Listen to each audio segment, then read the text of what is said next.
Bien-aimés, l'évangile du Seigneur Jésus est un évangile qui n'est pas voilé, qui n'est pas lié, sauf pour ceux qui veulent le voiler, le lier. Il y a toutes sortes d'églises qui existent sur la terre. Même se disant chrétiens, il y a toutes sortes d'églises. Mais en toute chose, chacun de nous, nous avons le devoir de faire comme les chrétiens de Béret. Sonder, sonder, sonder. Amen. Ça, c'est le devoir de celui qui se dit être chrétien. Sonder la parole. Amen. Je vous bénis en ce matin. Je remercie le Seigneur de cette grâce, puisque lorsqu'on se tient là, c'est une grâce.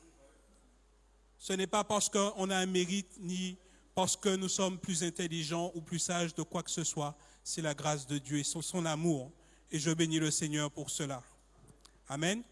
Donc, le message en ce matin, bien-aimés, c'est quelque chose que nous avons sous les yeux dès que nous venons dans ce lieu. Lorsque vous regardez derrière moi, en face, il y a quelque chose qui est noté, juste là. Amen. Ça sera le sujet du message en ce matin. L'Église s'accroissait par l'assistance du Saint-Esprit. Amen. Donc nous allons faire la lecture pour commencer, bien-aimés, dans le livre de Actes, chapitre 9, et nous allons lire le verset 31, qui sera la base sur laquelle nous allons nous appuyer pour développer ce message en ce jour. Je vais demander à la sœur Christiane de bien vouloir lire pour moi, s'il te plaît. Acte 9, 31. L'Église était en paix dans toute la Judée, la Galilée et la Samarie, s'édifiant et marchant dans la crainte du Seigneur, et elle s'accroissait par l'assistance du Saint-Esprit. Amen. Amen. Donc, il est parlé de l'Église qui était en paix dans toute la Judée, la Galilée et la Samarie. En fait, lorsque nous lisons ça comme ça, nous disons c'est l'église d'à côté, d'à côté, d'à côté. En fait, c'était des églises qui étaient éparpillées dans Israël, en fait. Parce que la Judée, c'était une région définie comme la Galilée et la Samarie. C'est comme si on vous dit l'église s'accroissait en Martinique, en Guadeloupe et en Guyane. Pour que vous ayez une idée de ce qu'il en était en réalité. Amen. Donc ce n'était pas une église locale, mais c'était vraiment l'église de Dieu qui grandissait et qui s'édifiait. Un point important, bien-aimé, c'est que l'église s'édifiant, qu'est-ce qui était important? C'est qu'il marchait dans la crainte du Seigneur. Ça veut dire que, vous savez, il y a des églises qui sont prospères. Ils sont prospères parce qu'ils ont mis en place un système pour faire de l'argent. Donc, ils sont prospères financièrement. Amen. Parce qu'il y a des églises comme ça. Amen. Mais ce qui est important pour l'église de Christ, c'est qu'il marchait dans la crainte du Seigneur et il s'accroissait par comment? Par l'assistance du Saint-Esprit. Une église, bien-aimée, où il n'y a pas le Saint-Esprit, j'ai eu récemment à échanger avec un pasteur qui était venu par rapport à mon activité, et j'ai eu l'occasion d'échanger avec lui. Et il m'a dit, mais tu es dur. Je lui disais, mais pasteur, parce qu'on parlait d'église baptiste et autres, je lui disais, mais pasteur, que nous dit la Bible? Dieu est quoi?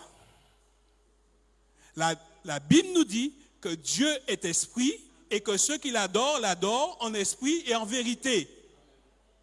Ça veut dire qu'une église qui n'a pas l'esprit, c'est une église charnelle, humaine.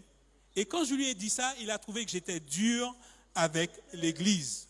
Mais bien aimé, je ne me base pas sur moi, je me base sur ce que la parole de Dieu nous enseigne.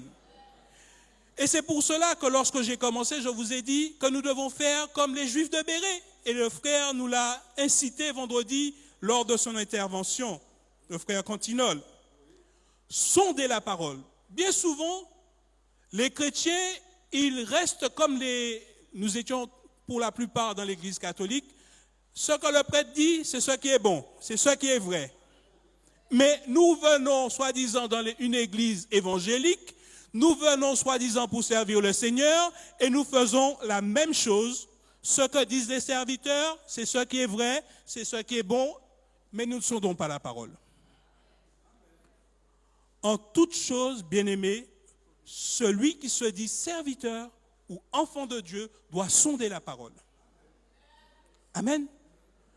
La Bible nous enseigne, bien-aimés, que le Saint-Esprit doit nous conduire dans toute la vérité. Amen. Mais si vous n'avez pas le Saint-Esprit, vous allez vous retrouver dans n'importe quelle église. Vous allez vous retrouver dans n'importe quelle doctrine, n'importe quel enseignement de l'homme. Parce qu'il y a des hommes intelligents. Il y a des hommes qui sont très doués pour captiver la pensée des hommes. Et au sein de l'église, c'est la même chose, bien-aimés.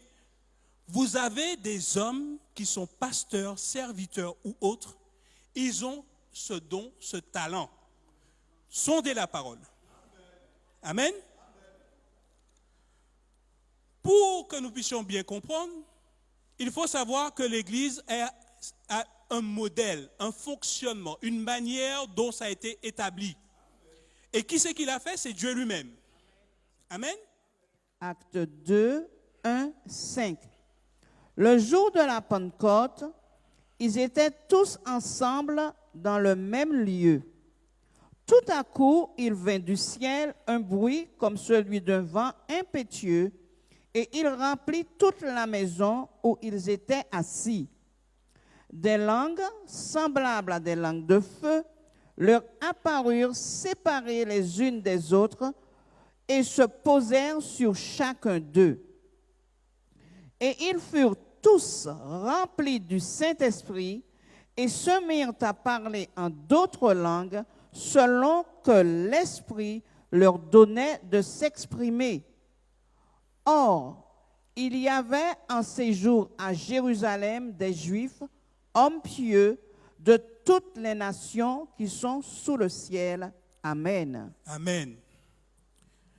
Nous voyons, bien-aimés, que en fait, le Seigneur Jésus avait déjà annoncé ces choses. Et il avait dit aux disciples, ne partez pas encore, n'allez pas faire quoi que ce soit, restez tranquilles, cherchez ma face, demeurez à chercher ma présence. Amen. Amen. Et le jour de la Pentecôte, qu'est-ce qui s'est produit? Dieu lui-même, par son Saint-Esprit, a visité des hommes. Amen. Amen. C'est Dieu qui a fait, il a visité des hommes afin d'établir son Église. Son Église. Nous connaissons tous ce passage du livre excusez-moi, je vous donne la référence, du livre de Matthieu, chapitre 16, que nous allons prendre. 16, verset 18. Matthieu 16, verset 18. Matthieu 16, verset 18.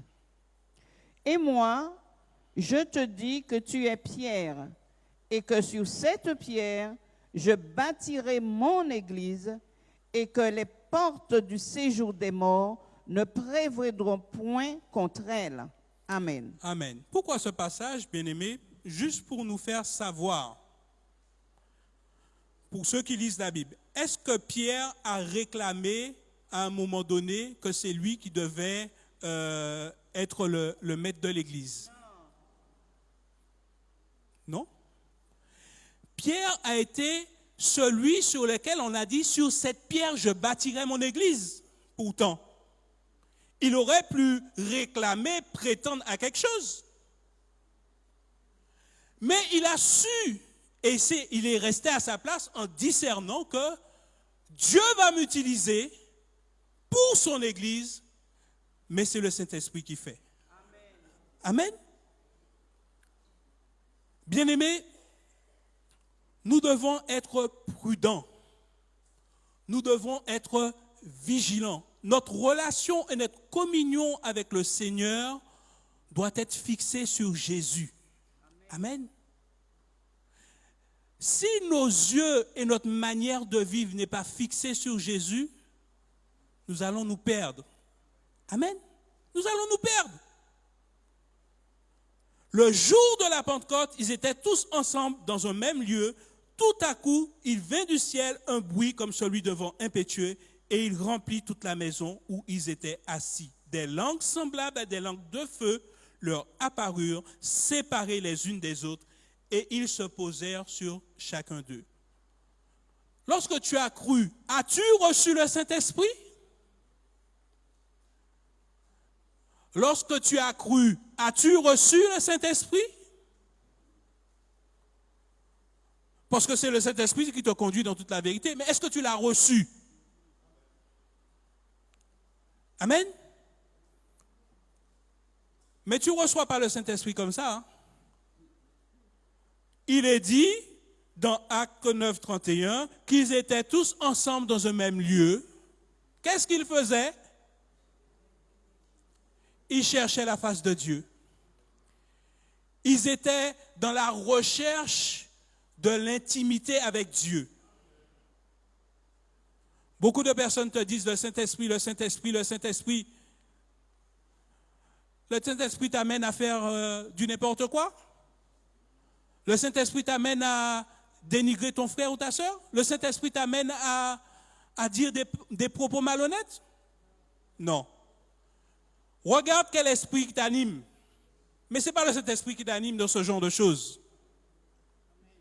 Amen. Ils furent tous remplis du Saint-Esprit et ils se mirent à parler en d'autres langues selon que l'Esprit leur donnait de s'exprimer. Amen. Il faut savoir, bien-aimés, que les dons, les ministères, qui c'est qui le donne? Le Saint-Esprit aussi. Parce que nous parlons de Jésus, oui, mais le Saint-Esprit, c'est Jésus en fait. Amen. Jésus est l'homme chair qui était sur la terre, qui a donné son sang pour le salut de l'humanité, mais il est aussi le Saint-Esprit qui nous a été promis pour que nous puissions marcher dans toute la vérité, parce que le salut se trouve en Jésus. Amen. Bien-aimés, je veux simplement faire un retour pour nous rappeler les choses et nous montrer comment l'être humain ne change pas si ce n'est pas Dieu qui opère un changement. Dans l'Ancien Testament, il est parlé du peuple de Dieu qui ont construit la tour de Babel. Pourquoi est-ce qu'ils ont fait ça? Alors que Dieu leur a dit, partez, remplissez la terre, multipliez-vous. C'est ça que Dieu a dit. Hein? Mais l'homme, qu'est-ce qu'il a fait? On va se regrouper, on va faire une tour qui va monter jusqu'au ciel, et puis on va être ensemble. Qu'est-ce qui s'est produit? Le Seigneur était obligé de mettre la confusion pour que son projet puisse s'accomplir. Vous croyez que ça a changé? Le texte que nous venons de lire dans le livre des Actes. Prenons Actes chapitre 8 et nous allons lire le verset 1er et ensuite le verset 3. Acte 8, verset 1. Il y eut ce jour-là une grande persécution contre l'église de Jérusalem et tous, excepté les apôtres, se dispersèrent dans les contrées de la Judée et de la Samarie. Verset 3. Saul, de son côté, ravageait l'église, pénétrant dans les maisons. Il en arrachait hommes et femmes et les faisait jeter en prison. Amen. Mais on peut dire, lorsque nous lisons ça, bien aimé, mais que Dieu est méchant. Dieu n'est pas méchant, mais Dieu a un projet. Dieu a un plan, mais vous voulez freiner le plan de Dieu. Dieu a formé un projet, mais nous ne voulons pas entrer dedans. Il nous est dit que l'Église était en paix. L'Église était en paix. Lorsque tu es en paix, est-ce que tu cherches à aller ailleurs? Le Saint-Esprit est descendu, effusion de Saint-Esprit, gloire de Dieu, nanana, nanana, patati et patata. Est-ce que tu vas chercher à aller ailleurs si le Seigneur te dit d'aller ailleurs? Non, on a été là jusqu'à ce que l'homme mort prenne. Tu ne vas jamais sortir de là parce que pour toi, c'est là que tu dois rester. Tu es bien là, tu es à l'aise. Et qu'est-ce que Dieu était obligé de faire? Il a utilisé seul pour créer la tribulation au sein de l'Église. Persécution.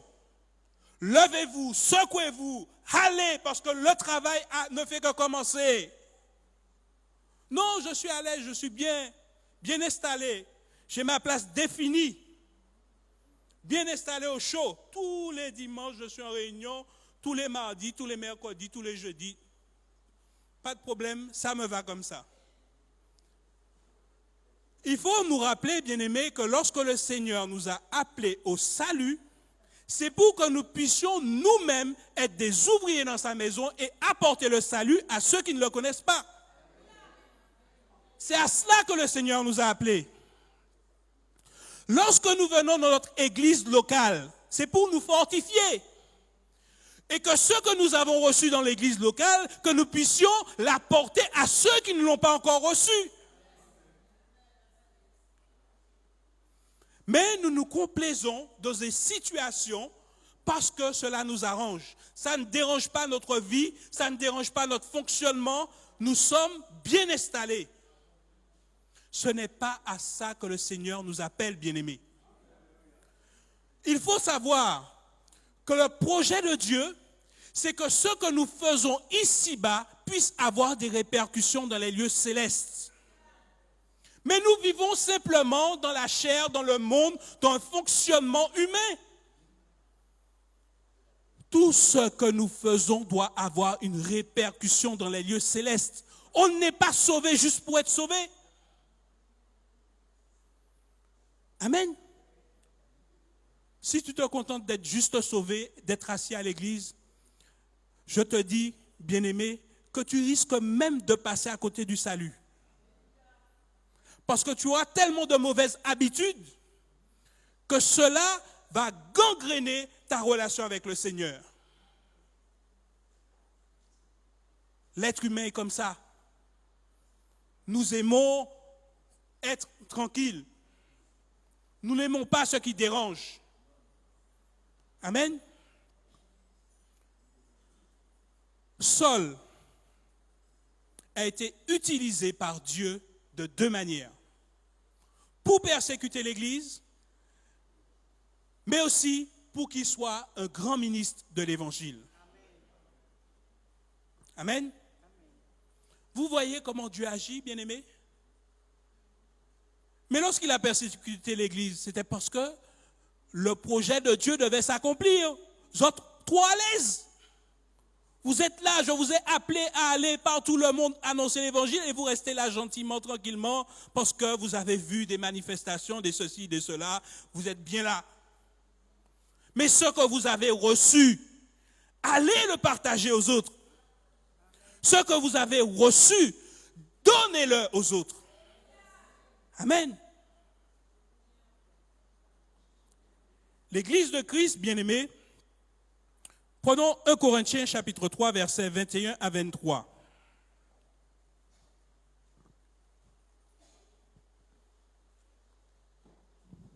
« 1 Corinthiens 3, 21, 23.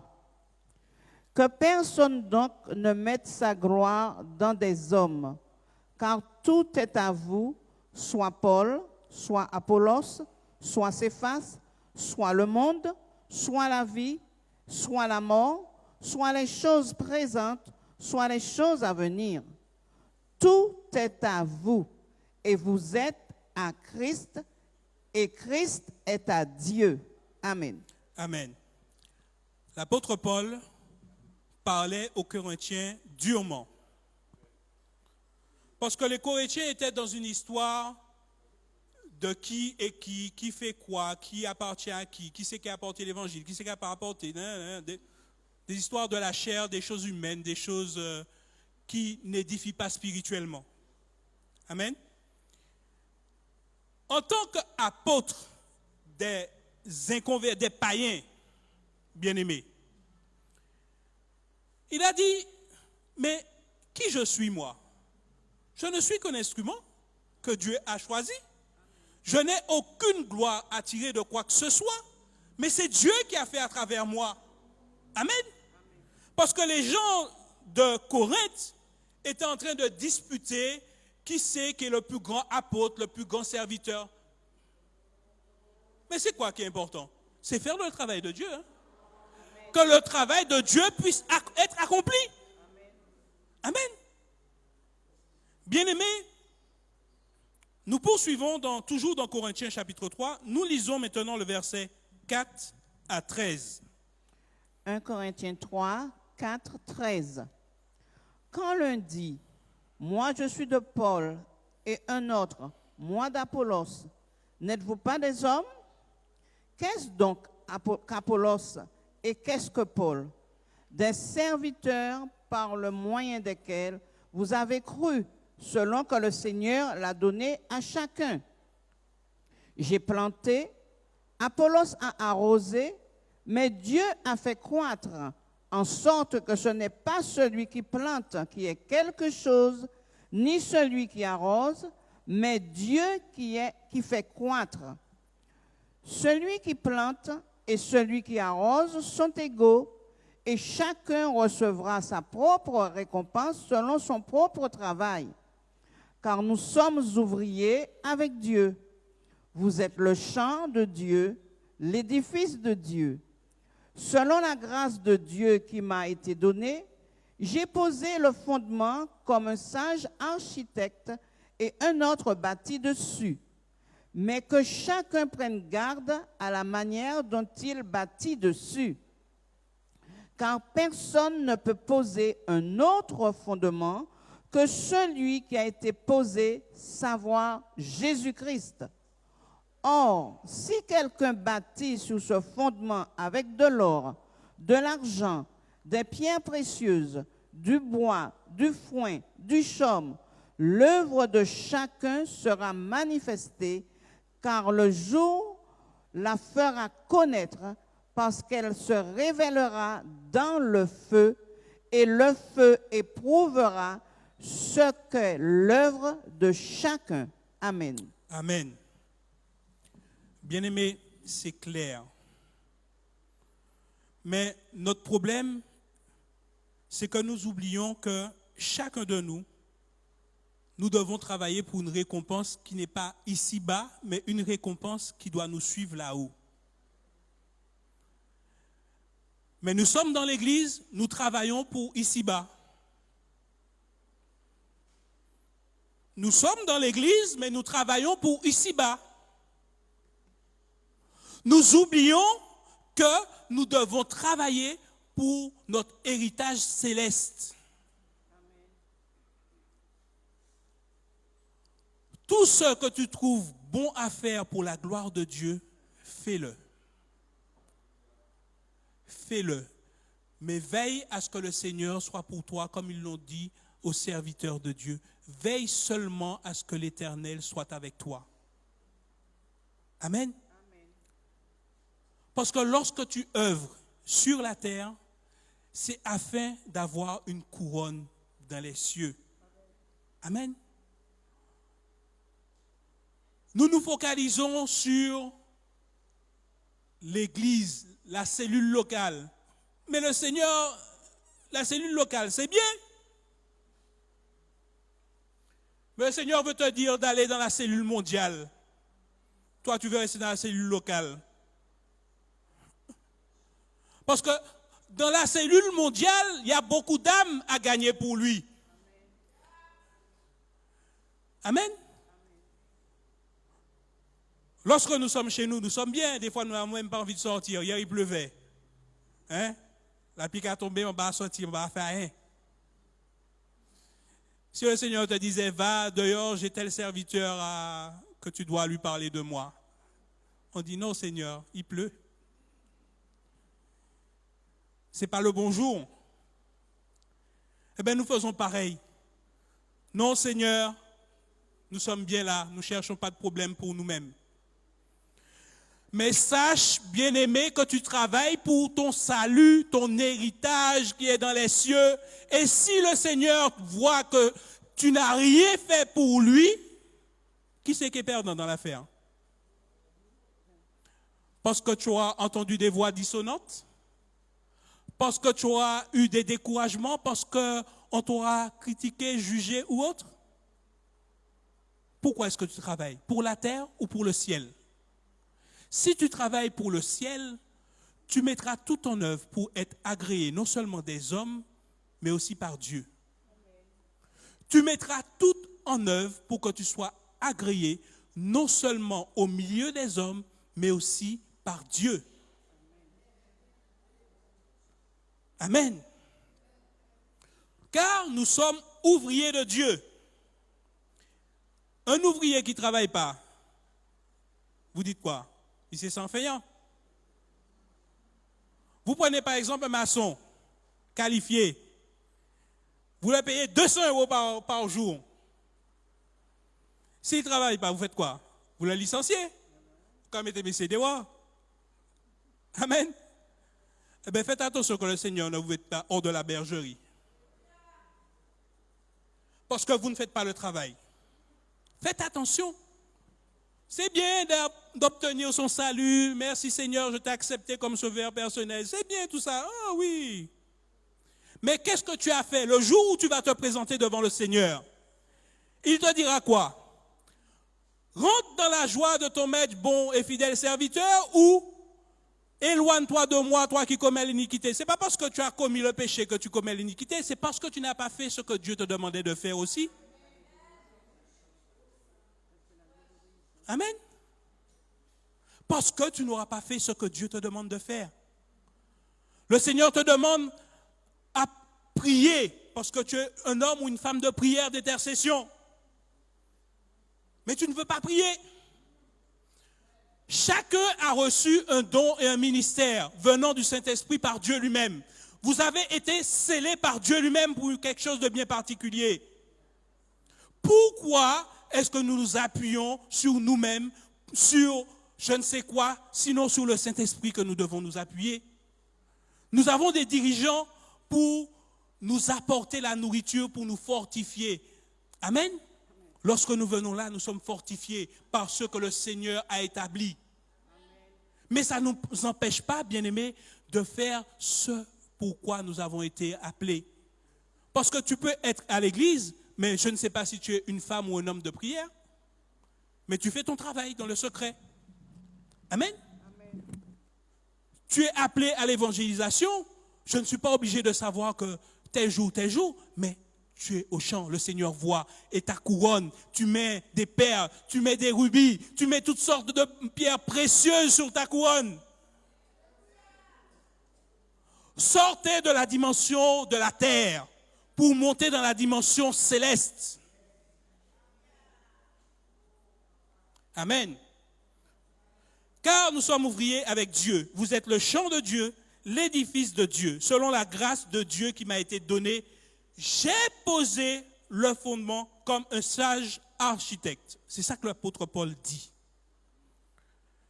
Il y a un point important. Demeurer sur le fondement.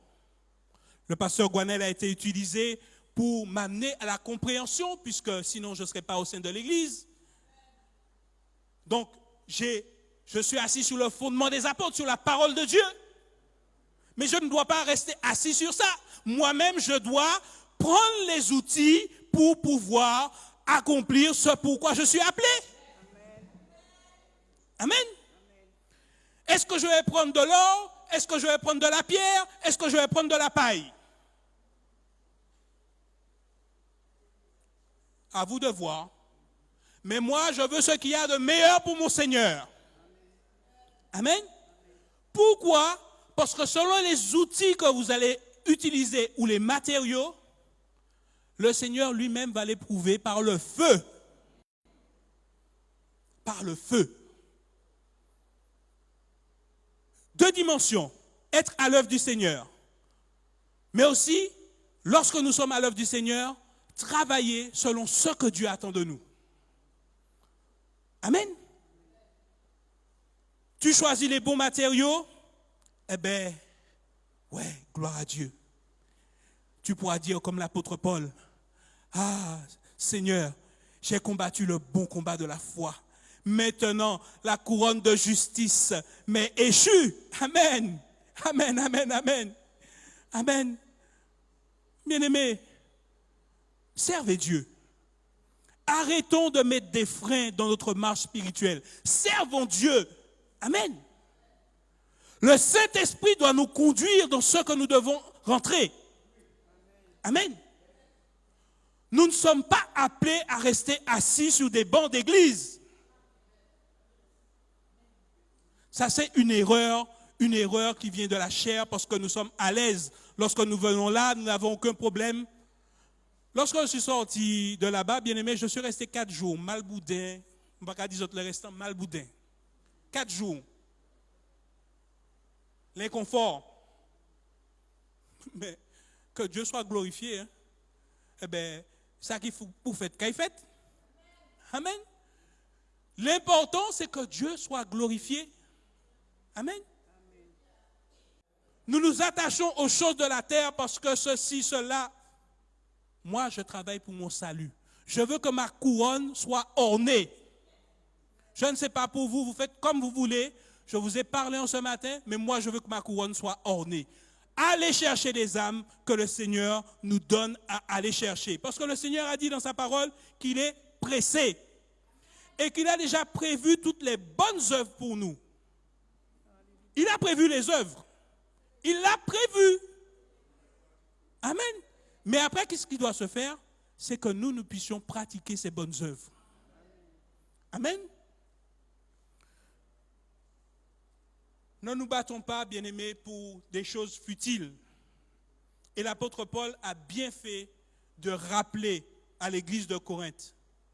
Chacun de nous, nous avons reçu pour notre part quelque chose de particulier. Je ne suis pas prophète, mais je pense que le Seigneur me donne la parole pour toucher les cœurs.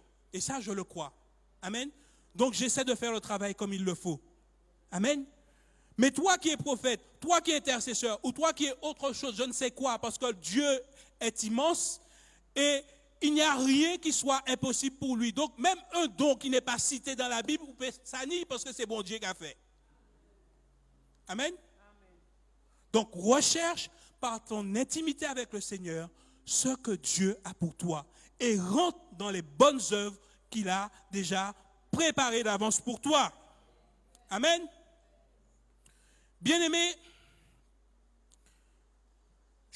nous allons lire le livre de Éphésiens chapitre 4, après quoi je vais vous laisser, je ne veux pas trop prendre de place. Versets 11 à 16. Éphésiens 4, 11, 16.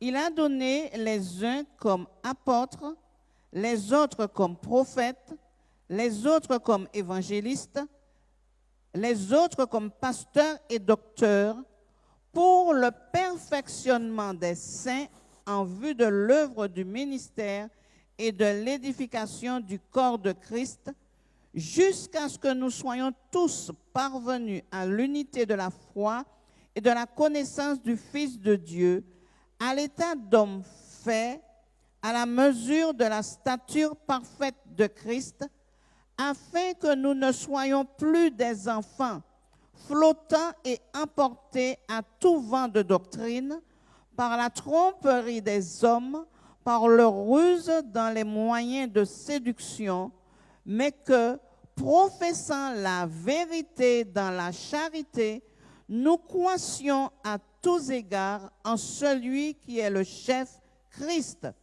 C'est de lui et grâce à tous les liens de son assistance que tout le corps, bien coordonné et formant un solide assemblage, tire son accroissement selon la force qui convient à chacune de ses parties et s'édifie lui-même dans la charité. Amen. Amen. Amen. Donc vous voyez, la Bible nous enseigne, bien-aimés, que le Saint-Esprit lui-même a établi des hommes et des femmes dans différents types de ministères.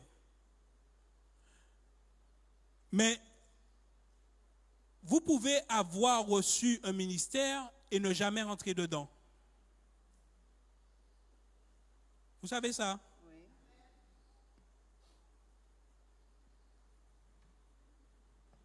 Vous pouvez avoir reçu un ministère et ne jamais rentrer dedans.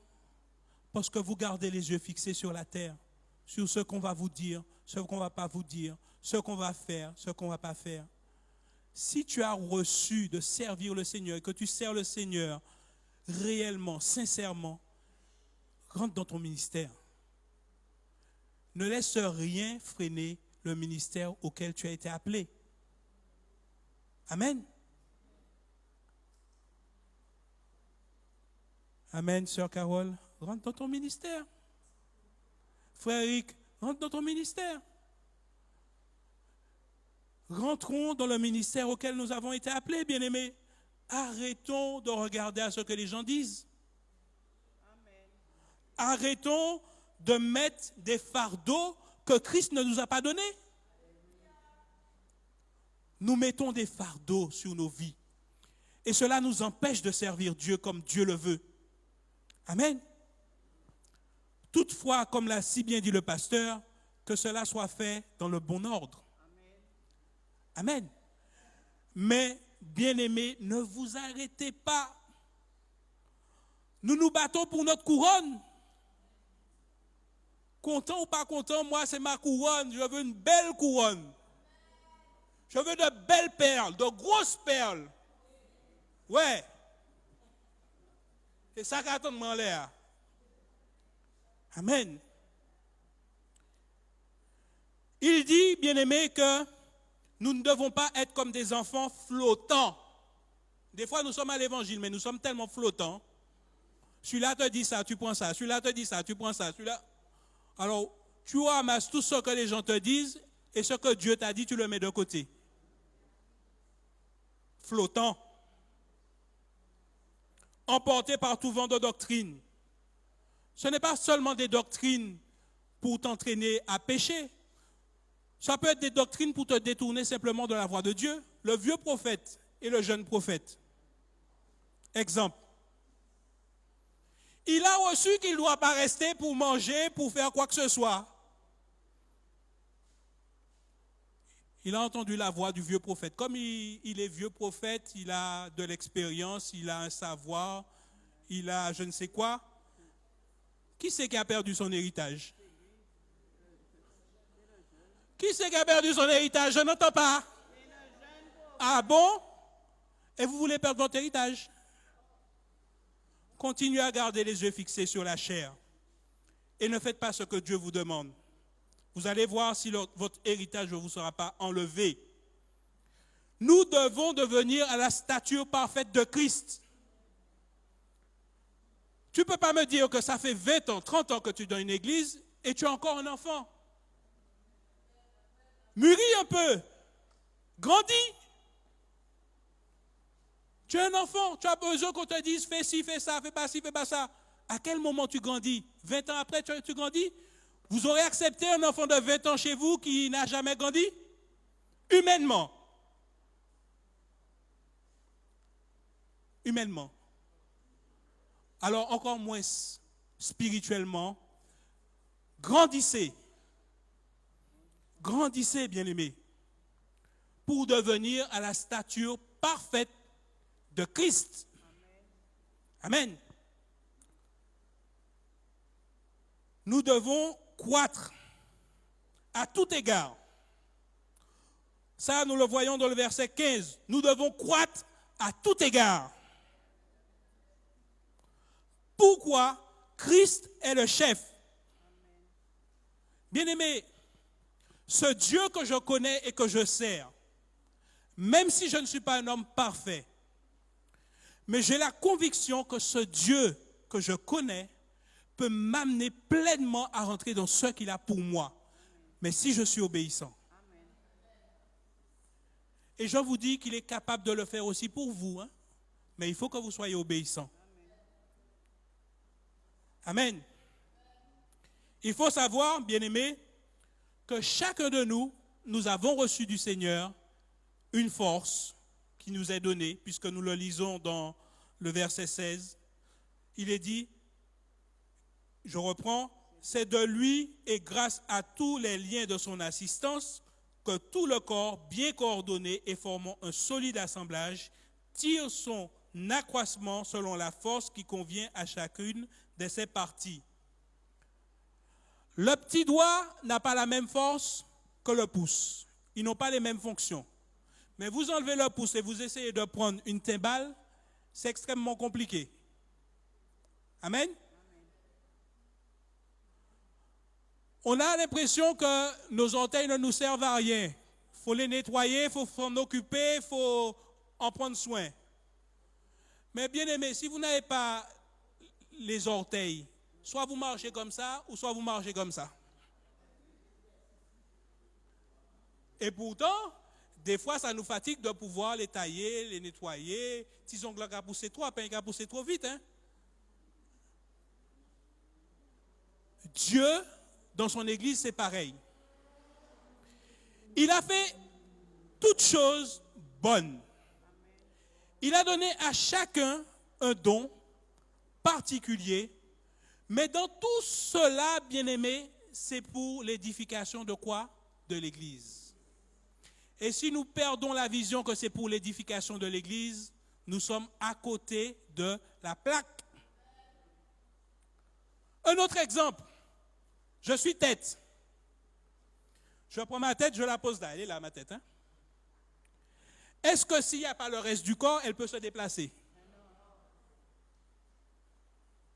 Est-ce que si elle a faim, elle peut manger?